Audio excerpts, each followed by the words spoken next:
download our app available from the App Store and Play Store.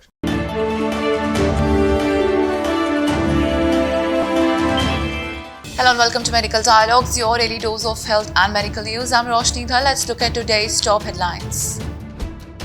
Over 1,200 cases of dengue have been reported in the national capital in October, taking the infection tally of the vector-borne disease beyond the 2,000 mark so far this year, according to a civic report issued on Monday. The 1,238 cases recorded till 26th of October is more than half of the total number of cases of dengue lodged this year. Dismissing a public interest litigation seeking directions for permitting homeopathic treatment of mild COVID-19 cases, the Delhi High Court on Tuesday said expert bodies like Indian Council of Medical Research are the best judge to decide and accord approval in respect of medical protocol. Division Bench of Chief Justice Satish Chandra Sharma and Justice Subramaniam Prasad said in the judgment pronounced that it is not for the courts to comment upon the medical protocols and the guidelines framed on the subject, which are in fact issued after great research on the subject. While responding to a rights to information query, the Union Ministry of Health and Family Welfare has retreated that it is not working on any draft legislation bill addressing the issues regarding violence against healthcare practitioners. The RTI query was raised by Kannur-based ophthalmologist Dr. K.V. Babu, who sought to know from the ministry whether it had any plans for pursuing the draft legislation, the Healthcare Service Personnel and Clinical Establishments Violence and Damage to Bill 2019. The clarification from the Health Ministry comes at a time when the Supreme Court is considering a plea referring to the rising number of assaults against doctors and other medical professionals in the country.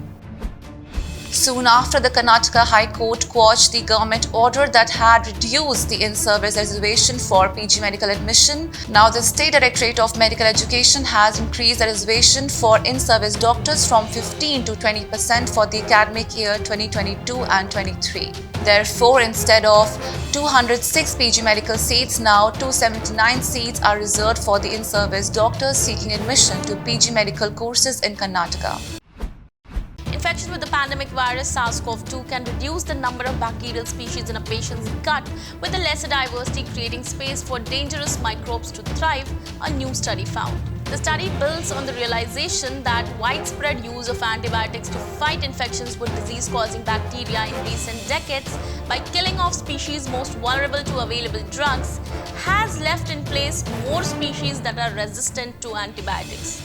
In addition, disruptions in gut bacterial ratios have previously been linked to more severe COVID-19. Led by researchers at NYU Grossman School of Medicine, the investigation involved 96 men and women hospitalized with COVID-19 in 2020. Poor quality sleep, including too much or too little shut-eye, daytime sleepiness, and snoring, may be linked to a heightened risk of developing irreversible sight loss or glaucoma, suggests a large UK Biobank study published in the journal BMJ Open. The findings underscore the need for sleep therapy in people at high risk of the disease, as well as eye checks among those with chronic sleep disorders to check for early signs of glaucoma.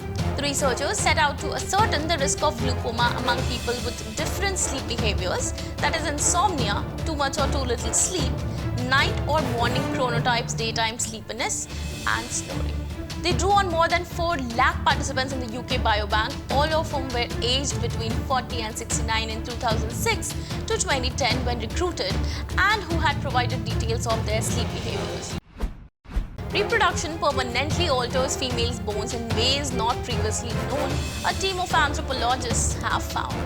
Its discovery, based on an analysis of primates, sheds new light on how giving birth can permanently change the body. It's been long established that menopause can have an effect on females' bones. Less clear is how preceding life cycle events such as reproduction can influence skeletal composition. To address this, the researchers studied the primary lamellar bone, the main type of bone in a mature skeleton. This aspect of the skeleton is an ideal part of the body to examine because it changes over time and leaves biological markers of these changes, allowing scientists to monitor alterations during the lifespan. In the PLOS-1 study, the researchers examined the growth rate of lamellar bone in the femora or thigh bones of both female and male. primates who had lived at the Sabana Seca field station in Puerto Rico and died of natural causes. A new study published in Diabetologica finds that afternoon or evening physical activity is associated with reduced insulin resistance and thus better blood sugar control when compared with an even distribution of physical activity throughout the day. High fasting serum triacylglycerol levels may be linked to higher concentrations of fat in the liver, which in turn is strongly associated with insulin resistance.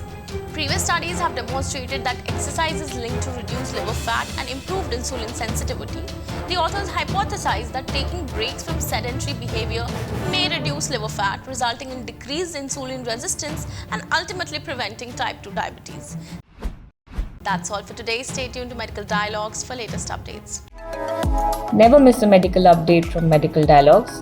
Like, subscribe, and press the bell icon.